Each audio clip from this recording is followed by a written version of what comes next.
171 تک آج ہم لوگوں نے پڑھا ہے. ان ٹوٹل تقریباً ہم لوگوں نے 17 آیات آج پڑھی ہیں. ان 17 آیات میں جو بنیادی پوائنٹس ہم نے پڑھے ہیں، سب سے پہلی چیز ہمیں یہ معلوم ہوئی کہ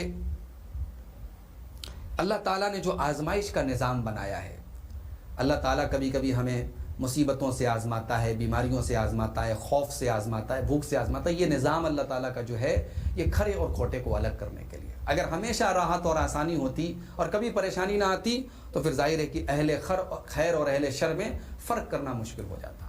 مصیبتوں اور پریشانیوں میں جو اپنے آپ کو دین اور ایمان پہ جما کے رکھے تو اس سے امتیاز آسان ہو جاتا ہے، اس سے فرق آسانی سے ہو جاتا ہے کہ کون اللہ تعالیٰ کے دین پر چلنے والا ہے اور کون دین سے ہٹنے والا ہے. دوسری چیز ہمیں انا للہ و انا الیہ راجعون کا فلسفہ معلوم ہوا کہ ہم جب انا للہ و انا الیہ راجعون کہتے ہیں تو ہم اس بات کا اقرار کرتے ہیں کہ ہم سب اللہ تعالیٰ کی ملکیت ہیں، نہ جان ہماری ہے نہ مال ہمارا ہے. تو پھر جو نقصان ہوا، جو ٹریجڈی ہوئی، جو مصیبت ہوئی، اس پر ہم واویلا کیوں کریں گے، ہم نوحہ کیوں پڑھیں گے، ہم اللہ تعالیٰ کو ناراض کرنے والے کام کیوں کریں. ہم انا للہ و انا الیہ راجعون پڑھ کے یہی اقرار کرتے ہیں.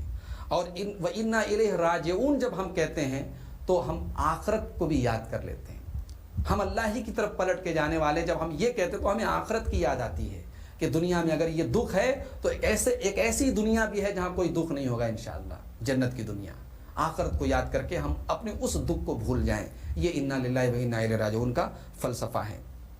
اس کے بعد ایک سبق یہ بھی معلوم ہوا کہ علم کو جو لوگ چھپاتے ہیں، کتمان علم یہ بہت بڑا جرم ہے اور یہ جو ہے لعنت کا سبب ہے.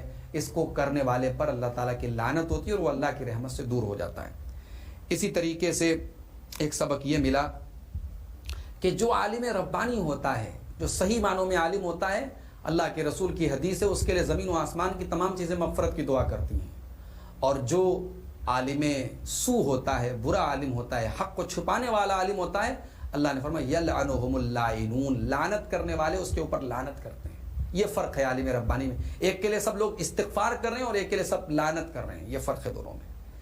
ایک سبق یہ ملا کہ اللہ تعالیٰ کے مختلف نشانیاں کائنات کے اندر، اس میں ایک بڑی اہم نشانی ہے تصریف الریاح، ہواؤں کا پھیرنا. یہ جو ہوائیں چلتی ہیں مختلف جہتوں سے، ہواؤں کا چلنا، یہ اللہ کی بہت بڑی نشانی ہے. اسی طریقے سے ایک سبق یہ ملا کہ ایک مومن کو سب سے زیادہ محبت اگر ہونی چاہیے تو اللہ سے ہونی، اللہ سے بڑھ کر کے کسی کی محبت نہیں. اگر اس محبت کے اوپر کوئی محبت غالب آ گئی تو ایمان میں کمی ہے، ایمان میں کھوٹ ہے. اور ایک سبق یہ بھی ملا کہ دنیا کے سارے رشتے ناتے دنیا کی حد تک کام کریں گے. وَتَقَطَّعَتْ بِهِمُ الْأَسْبَابُ، قیامت کے دن کوئی رشتہ ناتا کام آنے والا نہیں ہے.